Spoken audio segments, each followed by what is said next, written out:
voudrais parler dans cette nouvelle petite causerie d'une quinzaine de minutes. Nous sommes le 10 juin 2014. Je voudrais parler de ce que j'appelle la conception du temps et, je dirais de cette manière, l'astrologie et le compte à rebours. Cette notion de compte à rebours n'est pas très utilisée en astrologie, et à mon avis, c'est assez significatif d'une crise de la prévision astrologique. Car, en fin de compte, ce que fixe l'astrologie, pas l'astrologie divinatoire, l'astrologie individuelle, mais l'astrologie collective, l'astrologie à l'échelle de l'humanité, c'est ça qui m'intéresse. Et nous sommes tous membres de cette humanité, sinon que nous sommes des hommes et des femmes, mais tout le reste est étranger à l'astrologie fondamentalement et parasitaire par rapport à l'astrologie, notamment les thèmes natales, sauf sous la forme éventuellement qu'a montré comme en évidence chez Bouclin, avec une simple totem professionnel lié aux astres, qui ne concerne d'ailleurs que l'activité ancillaire et subalterne, non pas que ce soit des professionnels de petit niveau, mais je veux dire par là que la notion de cloisonnement est également, est par elle-même subalterne. Alors qu'en haut, souvent, il n'y a pas de cloisonnement. C'est peut-être d'ailleurs des Vénus et de Mars. Et donc, voyez-vous, je pense qu'une prévision, ça concerne une période. Et quand l'astrologue, le vrai, le chercheur, il dit que pour une certaine période de temps, de 2-3 ans, un certain type de phénomène va se produire, va se multiplier, eh bien, il faut donner du temps au temps, évidemment. Parce que pour qu'un processus se répande, c'est comme une épidémie, ça ne se répand pas du jour au lendemain, ça s'étend. Donc il faut donner le temps de l'expansion et de l'extension du processus. Et c'est un petit peu le défaut de beaucoup d'astrologues aujourd'hui, qui vivent dans le court terme, dans l'immédiat, dans le court terme de la consultation par exemple. Et qui en plus ont un si grand nombre de facteurs planétaires à gérer, qu'ils sont obligés de répartir le gâteau du temps en un très grand nombre de portions. Et cela aboutit effectivement à des périodes qui sont beaucoup plus brèves, et ça, à mon avis, c'est un effet pervers de cette multiplication des facteurs. Moins on a de facteurs entre lesquels il faut diviser, plus on est proche d'une certaine réalité. C'est pour ça que la notion de plein emploi est une notion qui, par certains côtés, est extrêmement suspecte parce qu'elle est très artificielle. Vouloir diviser un gâteau en 50 parts, c'est artificiel. Le gâteau, il est 1, et normalement, il n'a pas à être découpé. Pour un gâteau, encore ça va, la comparaison est très beau, mais le temps lui-même ne peut pas être découpé en petits fragments, en petites parcelles. Et surtout pas en parcelles liées à la carte du ciel et au thème natal. Alors là, on arrive à des parcelles qui durent quelques secondes les unes par rapport aux autres. Puisque le thème se modifie très rapidement, ne serait-ce que par le degré d'ascendant. Là, on arrive à une fragmentation à l'infini du temps cosmique et du temps cyclique, compliqué et d'ailleurs sous-tendu par la complexification du nombre de facteurs à mettre en œuvre, alors que je préconise, moi, une astrologie fondée sur 2 grandes périodes de 3 ans et demi, qui sont donc déterminées par un seul et unique cycle qui vit comme tout cycle dans une forme de dualité, dans une dynamique de dualité. Donc on n'a pas la même philosophie du tout d'astrologie, moi et d'autres astrologues.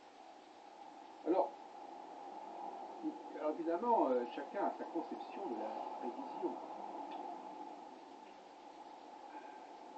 Les astrologues aujourd'hui sont dans l'immédiateté. Voilà, dans la précision. Pour ça, c'est c'est une façon de se voiler la face, c'est un cache-misère, la précision. Parce que la précision, justement, c'est lié à la pénurie, c'est lié au trop grand nombre de facteurs à alimenter, au trop nombre de personnages à faire travailler, à employer. Et donc, c'est le revers d'une espèce d'inflation. Alors, moi, je préfère dire qu'un processus se développe. Pas forcément sur une longueur de temps, de décennies, bien entendu, on n'est pas là, mais se développe sur quelques années, 3 ans, par exemple, et qu'il ne prend tournure, en fin de compte, qu'au bout d'un certain temps. Alors, il y a des signes avant-coureurs, il y a déjà des éléments qui se présentent, mais ces éléments, une hirondelle ne fait pas le printemps, ces éléments en eux-mêmes ne sont pas significatifs. Parce que l'exception confirme la règle. Je ne vais pas dire que ma prévision est vérifiée, parce qu'il y aura eu un ou deux exemples qui vont dans ce sens. Ça ne veut rien dire. On pourrait dire qu'il y a des présomptions, qu'il y a des signes avant-coureurs, qu'il y a des éléments qui viennent dans ce sens, mais ça ne veut rien dire parce que de toute façon, il est rare qu'il n'y ait pas des signes avant-coureurs, entre guillemets, qu'il n'y ait pas des éléments qui aillent dans un sens ou dans un autre. Donc, ce n'est que le quantitatif, ce n'est que le fait que les choses se multiplient, non pas la cause, mais les effets. Attention, c'est là que c'est intéressant. Pour les astrologues, c'est le contraire. Il y a une multiplication des causes, et donc il y a des effets ponctuels. Moi, je pense qu'au contraire, il y a une cause unique et une multiplication des effets. Au niveau des pas tout à fait sur la longueur d'onde. Donc, au bout d'un certain temps, il y a effectivement un phénomène de probabilité qui dépasse effectivement ce qu'on a pu attendre, c'est-à-dire au-delà de la contingence.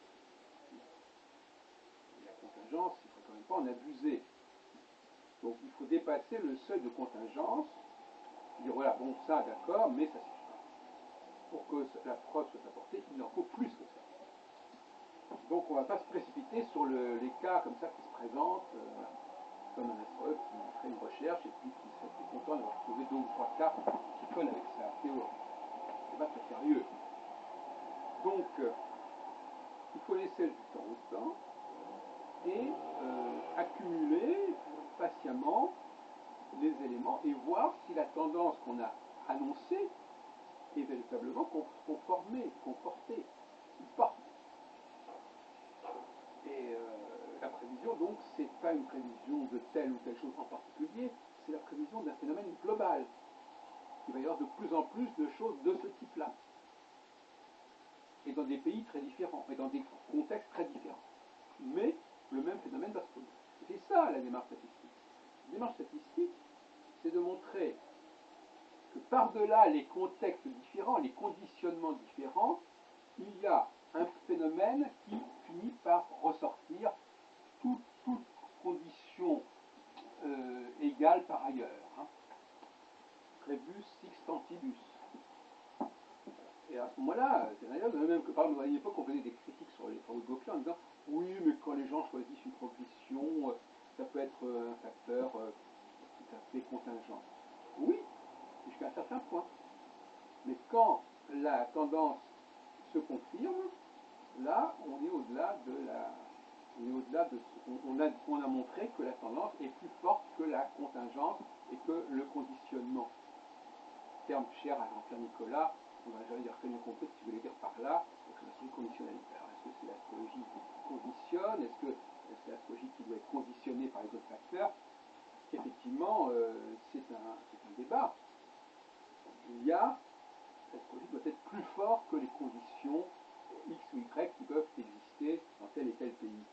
Et elle doit justement ne pas être localisée dans un pays donné ou dans un groupe donné, parce que là, il y a d'autres facteurs qui viendraient parasiter le diagnostic et la démonstration. Il faut que justement, dans des circonstances extrêmement différentes, les choses se produisent de manière similaire. Bien évidemment, on peut aussi comparer des périodes différentes, mais qui ont le même profil, comme la période vénusienne une dizaine, une centaine de périodes vénusiennes, une dizaine de périodes martiennes, et montrer que là, non seulement le contexte est différent à un moment donné, mais au regard de l'histoire, il est également extrêmement différent, et malgré tout, le résultat global reste conforme et reste le même. Donc il faut vraiment travailler sur le quantitatif. Travailler sur le quantitatif dans le présent, dans la synchronie, mais travailler sur le quantitatif dans la diachronie, c'est-à-dire montrer aussi que des configurations identiques donnent des résultats comparables. Alors les astrologues vont dire, oui, mais il n'y a pas de configuration identique. Il y a toujours un autre facteur qui va intervenir. Mais justement, c'est tout le problème. Du moment qu'ils utilisent un très grand autre facteur, effectivement, il n'y a jamais rien d'identique. C'est ça leur drame, c'est qu'ils ne peuvent rien comparer. Ils considèrent que la totalité du ciel fait sens, qu'il y a une solidarité entre tous les facteurs planétaires. Or, moi, je dis qu'il n'y a pas de solidarité. Et c'est ce que dit Barbault. Quand Barbault dit qu'il étudie le cycle Saturne-Neptune, ce cycle Saturne n'est pas solidaire, fondamentalement, au niveau de la recherche fondamentale, il n'est pas solidaire des autres positions planétaires. On utilise Saturne-Neptune, point. On ne dit pas si Saturne-Neptune, à tel moment, est dans tel signe, ou est en aspect avec ceci ou cela. Non, on utilise un facteur. Donc, le modèle, le pattern qu'on met en avant doit être bien défini, et doit être si bien défini, mais il ne doit pas être n'avoir qu'une existence ponctuelle. Il doit être récurrent. Il faut donc qu'il utilise un nombre de facteurs peu nombreux, ou alors qu'il renonce à ce principe de solidarité qui fait jouer tous les facteurs les uns par rapport aux autres. Donc le principe de solidarité en astrologie est un principe pernicieux, absolument pernicieux, et qui, à mon avis, hypothèque et plombe toute la réflexion de recherche astrologique. Donc, je reviens sur ce que je disais, je vais bientôt conclure ma petite causerie, en disant que le chercheur en astrologie, qui fait effectivement des prévisions, il peut aussi faire des prévisions pour le passé. Pourquoi? Parce que le passé, on ne le connaît pas bien. Qui est-ce qui connaît bien le passé? Des experts. Si je dis par exemple que telle période au XVIe siècle a été marquée par tel et tel phénomène, vous n'allez pas me dire que je connais le passé. J'ai peut-être une vague idée de tel et tel événement qui a pu se produire à ce moment-là, mais ça n'a rien à voir avec le fait d'aller faire une recherche approfondie sur telle période du XVIe siècle et regarder si effectivement il y a des choses globalement qui vont dans ce sens et qui vont bien au-delà des quelques souvenirs scolaires que l'on pourrait avoir, des quelques clichés scolaires qu'on pourrait avoir. Donc le passé nous est aussi étranger que le futur. Et on a le droit de considérer qu'un astrologue peut pointer une période passée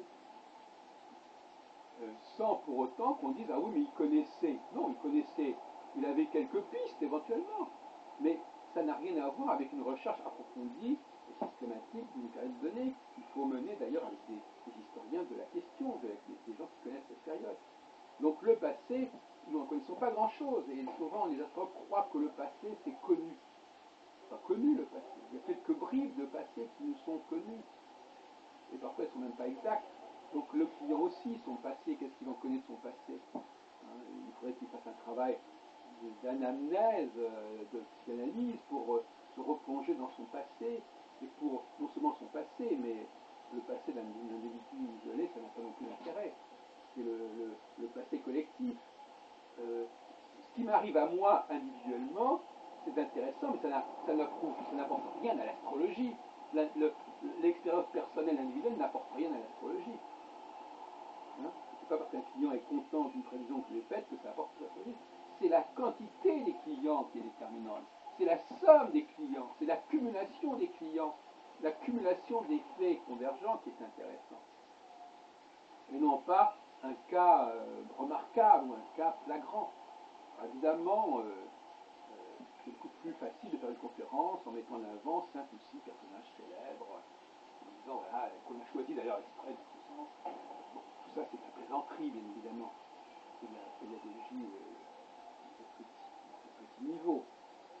Donc, pour conclure, je dirais que l'angoisse de l'astrologue, du vrai astrologue, du véritable astrologue, de l'authentique astrologue, c'est effectivement de voir si la tendance qu'il a annoncée, qu'il peut avoir annoncé même avant que le processus ne démarre, va se produire. Mais aussi, quelque part, le phénomène inverse. Parce qu'à un moment donné, la tendance va se renverser, va s'inverser. Et il va falloir, là également, montrer que le processus croissant de la tendance qu'on a mis en avant, le processus d'expansion de la tendance, va être suivi petit à petit, et pas forcément immédiatement. En tout cas, immédiatement, il y aura peut-être déjà des indices, encore une fois, mais des indices qui ne seront pas non plus pertinents à eux seuls. Il faut que la tendance s'inverse.